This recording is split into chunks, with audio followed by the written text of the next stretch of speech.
Welcome back. Again, I'm Jim Benson, and we are here at Old Line Bistro with BRTV's celebration of Small Business Saturday. We have with us Kyle Bayliss, and while he is a global business strategist, we want to get your title right, Kyle. And I understand it's really the regional director or capital regional director for the Small Business Technology and Development Center. Is that correct? Yeah. Okay. And now we got the title right. How about giving us a little background on what that long title means? Right. It stands for Small Business and Technology Development Center. The T is something special to us. It means that we're a technology center, and I'll tell you later what that means. But there are the SBDCs, Small Business Development Centers. There are 68 nationwide. Every state has one. Maryland has one, and we're funded partially by the SBA, the state of Maryland, and the University of Maryland. And the University of Maryland is our home. So technically we're employees of the University of Maryland. And which campus are you on? College Park. College Park? Yes. Our primary goal is to provide one-on-one, no-cost business consulting. And it doesn't matter what type of business you're in, and it doesn't matter what life cycle you're in. So you could be a startup, or you could be looking to do a succession plan or selling your business. We have counselors who either have that experience in doing that or can find the experience to assist that client in achieving their goals. Well, that sounds like a tremendous resource for anybody in the state and the area particularly who's interested in either starting or moving their business forward or even wrapping it up to move on to another part of their life. Can you give us a little background, Kyle, about what brought you to this kind of position, both education and business? Yes, I actually have, I would say all of the consultants that work at our organization have owned their own businesses before, so they know what it's like. That's important. It is, and so I came from owning my own business. I owned a very successful consulting management company, and I decided I wanted to do something. I came to Washington I felt government could help the economy, that could help people. And so I'm doing it in reverse now. So I worked in the private sector for 25 years, and now I took this position working at the SBTDC. And that's, as you said, maybe optimistically, but I think hopefully you're in a good spot to be able to deliver that kind of expertise and help to small business owners. Most of our consultants are either ex-bankers, marketers. So we have, I think, every level of expertise to provide. Again, I want to emphasize this is free. This is no cost. Yeah, you can't beat that. When we're talking about Small Business Saturday and we're talking about good deals, that's about the best deal you can get is something for free. Right. Excellent. Give us a little bit, I know reading some of your background, you had some special areas of expertise in what you called holistic marketing. And can you give us a little idea of what that is and how that differs from other marketing strategies? Yeah, I think the important thing for any small business to understand is their target audience and who they're trying to sell to. And then try to determine what's the best way to reach that audience. Is it email? Is it direct mail? Everybody has their own way of wanting to gather information on a product. Holistic, I think, means more in a sense of find those elements that pull the trigger on that consumer to say, yes, I want to do business with yours.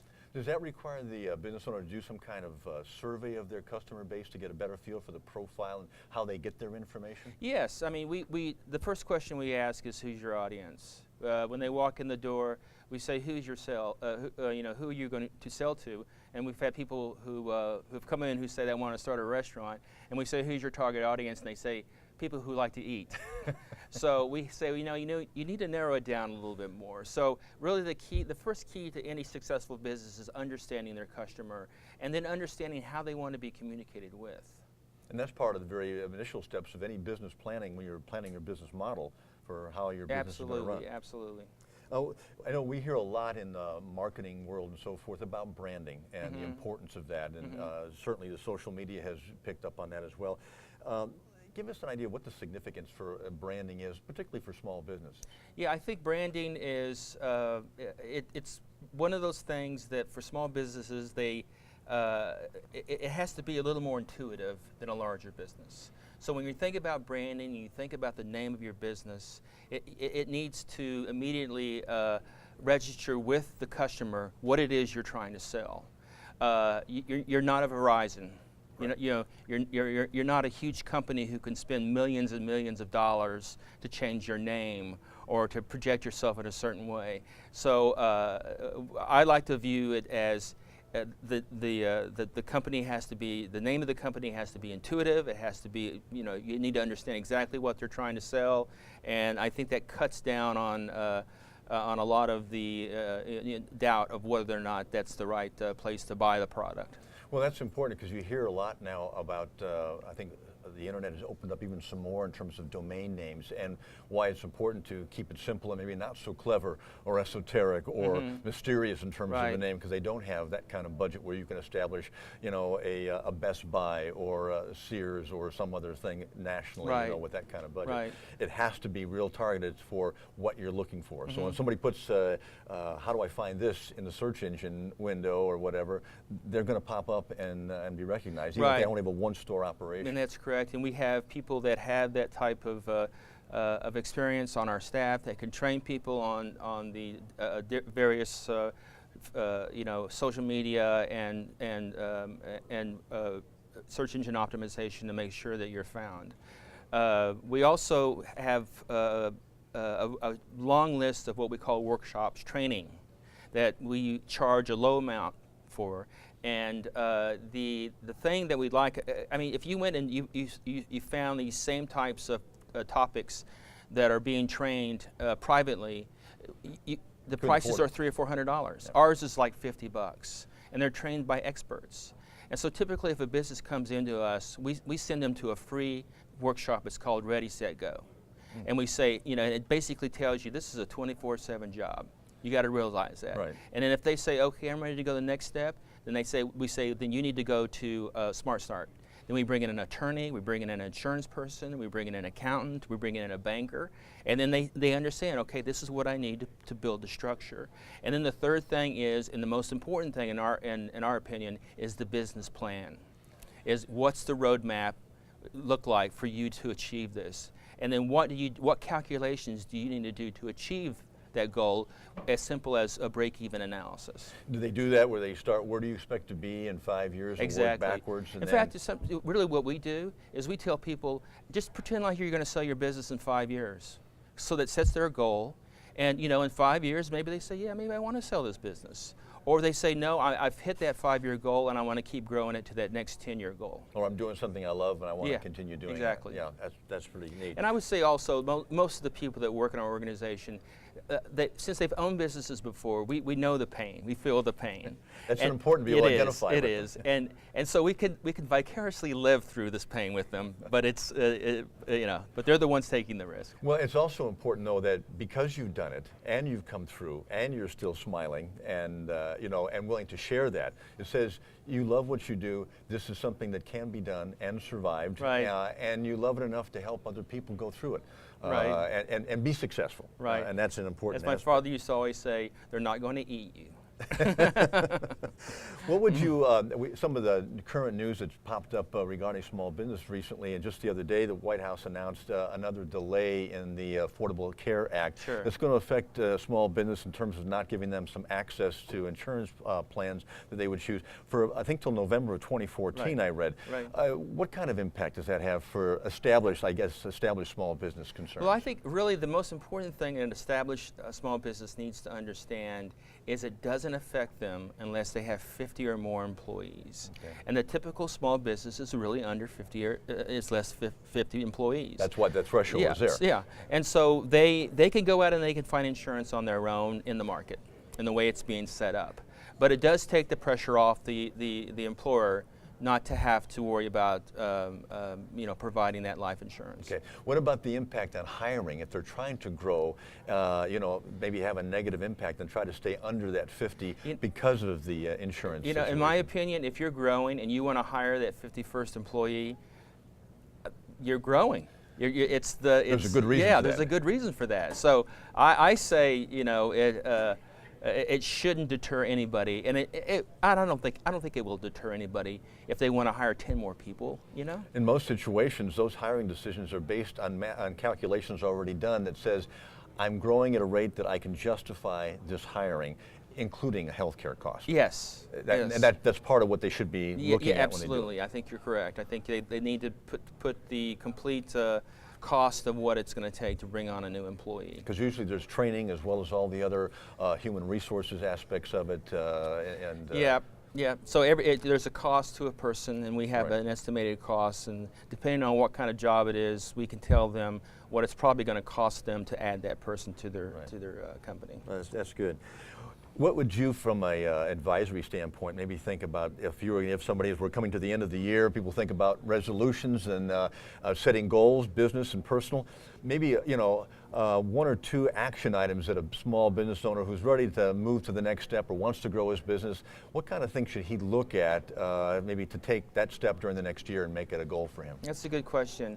One of the training programs we run is called CEO Accelerator, and the target attendee for that program are businesses that are grossing at least $500,000 a year, and they're on a growth path. And so what happens is they reach that point where they don't really have the business acumen to really take it to the next level. So I think as a business, they're saying, I need to learn this, or I need to figure out who else can do this for me. This is part of the skill sets I need to add. Yeah. And so I think you have to, as a small business, you have to evaluate your business and what what skills you have that you can continue to support, and what are others that you need to outsource or try to find somebody to do for you within the organization. There's a book, and I don't want to pitch it too much, but there's lots of books out there. I know, but there's one in particular that we really live by, and the main theme of the book is work on your business and not in your business. So at some point, I may be a great baker, but I'm a lousy business person.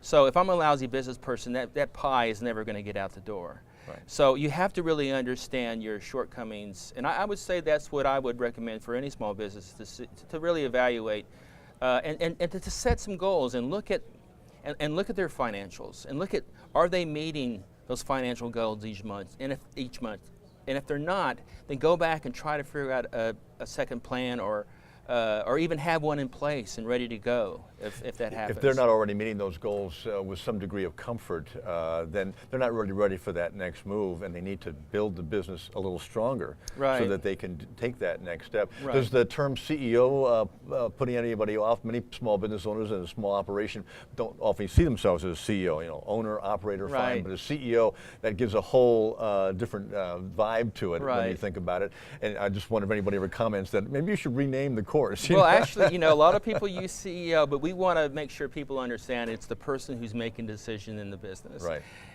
Even Larry, who owns this Line, he actually went through this program. Right.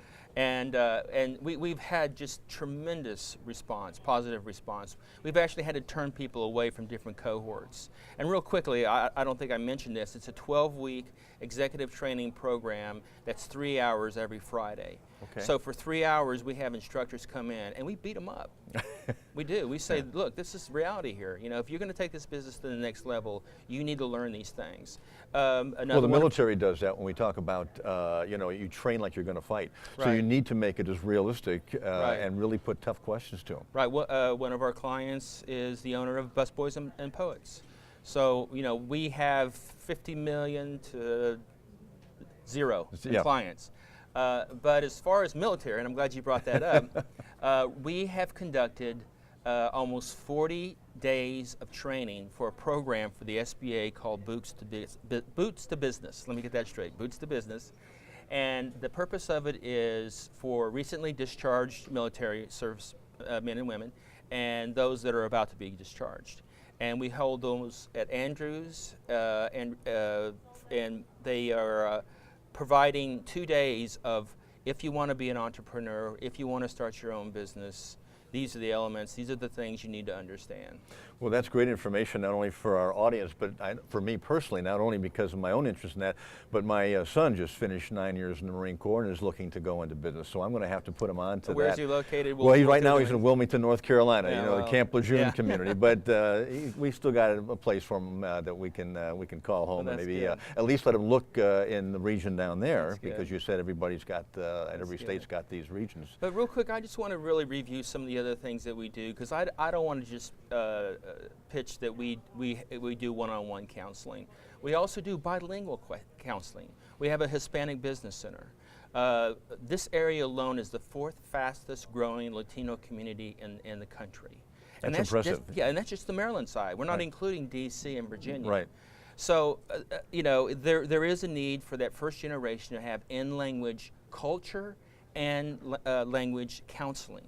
And they are the ones who survive the best through the recession. They bootstrapped it better than anybody. We also, I wanted to explain what the T really means. And there are 68 different SBDCs